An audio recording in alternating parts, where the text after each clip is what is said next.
BJP वाले यदि भारत के आजादी में अपना एक नाखून भी कटाए है तो बता दे।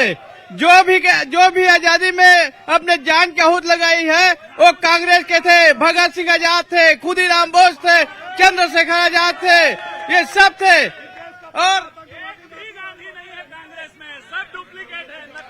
और जो पीछे खड़े नारेबाजी कर रहे हैं ना, अराजकता मत कीजिए, अराजकता मत कीजिए। सवाल पूछना आगे आइए, तो मत पूछिए सवाल, नारेबाजी मत कीजिए वहाँ से। ये पॉलिटिकल रैली नहीं है, सवाल पूछिए, सवाल पूछने का मन चाहिए। आपने विकास पे सवाल पूछा है। नगर पालिका अध्यक्ष जी यहाँ के कांग्रेस के हैं। 2023 में नाली निर्माण में कमठा मतलब बांस डाल के ढलाई कर दिया जाता है, ये इनका विकास है। कांग्रेस सरकार का विकास है।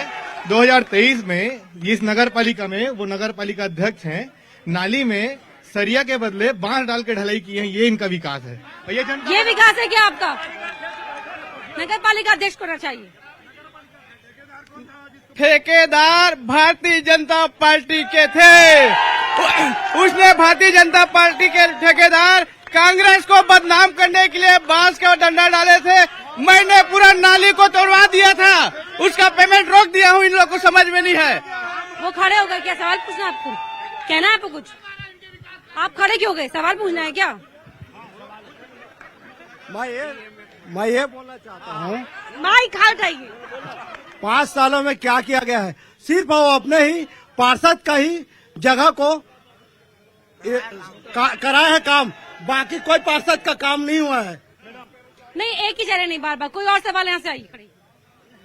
माइक मेरे हाथ में रहेगा। मैं दोनों पार्टियों से सवाल पूछना चाहता हूँ, नैला ओवरब्रिज का निर्माण अभी तक क्यों नहीं करवाया गया है? ओवरब्रिज का निर्माण? ठीक है, ओवरब्रिज का निर्माण क्यों नहीं कराया गया?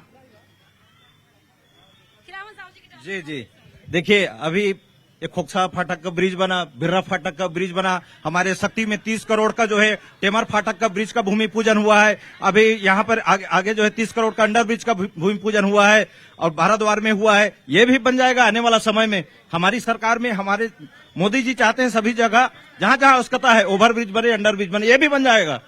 आपकी सरकार ने क्यों नहीं बनवाया? हमारी सरकार, मनमोहन सिंह की सरकार में खोखसा को ओवरब्रिज पास हुआ था और वो आज इनकी सरकार में लेट हुआ और हमारी सरकार में ही उसका उद्घाटन भी हुआ। और नैला के ओवरब्रिज की बात करते हैं, व्यास कश्यप विधानसभा में डंके के चोट पे वहां पे उठाया। मंत्री जी को मैंने कहा और मैं डीआरएम और डीएम वहां से मिल करके उसका सैंक्शन व्यास कश्यप विधायक कांग्रेस का कराया है। इनका कहीं पे कोई योगदान नहीं है। ठीक है, पीछे से एक सवाल है, आगे आइए। आगे नहीं, पे रुकिए, पीछे एक। जी, मेरी दोनों पार्टियों से सवाल है। इससे पहले कांग्रेस गवर्नमेंट थी, उन्होंने जन घोषणा पत्र में कहा था, बहुत सारी बातें कही थी, मैं केवल एक ही बात कहूंगा और गंगा जल छू के कहे थे कि संविदा कर्मचारियों को रेगुलर करेंगे। कुछ भी काम नहीं किया हमने, बहुत बघेल सरकार ने, भूपेश सरकार ने।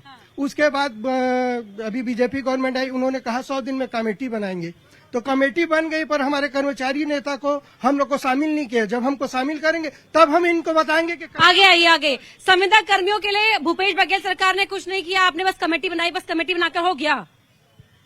इनकी सरकार जो है केवल जो है भ्रष्टाचार के लिए आई थी और हमारी सरकार बनी है विष्णुदेव साय की सरकार, साय काम कर रही है। 2 साल का बोनस भी दिया है हमारी सरकार और देश और दुनिया की पहली सरकार है भारतीय जनता पार्टी की विष्णुदेव साय सरकार। 21 क्विंटल में धान खरीदी कर रही है और 3100 के दर से खरीदी कर रही है और महतारी बंधन योजना के तहत महिलाओं को जो है 3 महीना का जो है राशि भी दे दी है हमारी सरकार और 18 लाख प्रधानमंत्री आवास भी सैंक्शन कर दी है। साय तो कुछ बघेल से, भूपेश बघेल बोलते हैं साय, बताइए क्या बोलते हैं? ये भाई साहब अभी बोल रहे थे 18 लाख हम प्रधानमंत्री आवास दिए हैं विष्णुदेव सरकार की तरफ से।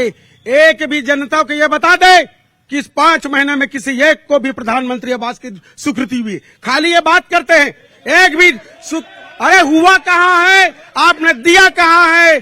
और देख लीजिए इस भारत में छत्तीसगढ़ में सबसे बेहतर सरकार भूपेश बघेल की सरकार थी।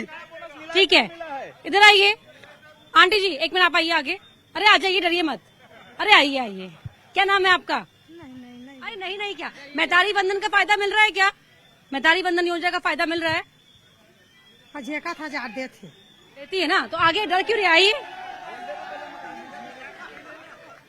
यहाँ भी कुछ महिलाएं हैं, आगे आइए मैम, क्या नाम है आपका? उमा सोनी। अच्छा, क्या लग रहा है आपको इस बार मेहनत का हमारे कार्यकर्ताओं की, बीजेपी की है अब? बिल्कुल आएगी, बीजेपी की सरकार आएगी। अच्छा, क्यों? भरोसा है हमको हमारी सरकार पर, हमने वैसा काम किया है हमारी सरकार ने। ठीक है, काम हो रहा है वो कह रहे हैं। आगे आइए, एक मिनट आ रही हूँ आपके पास सर।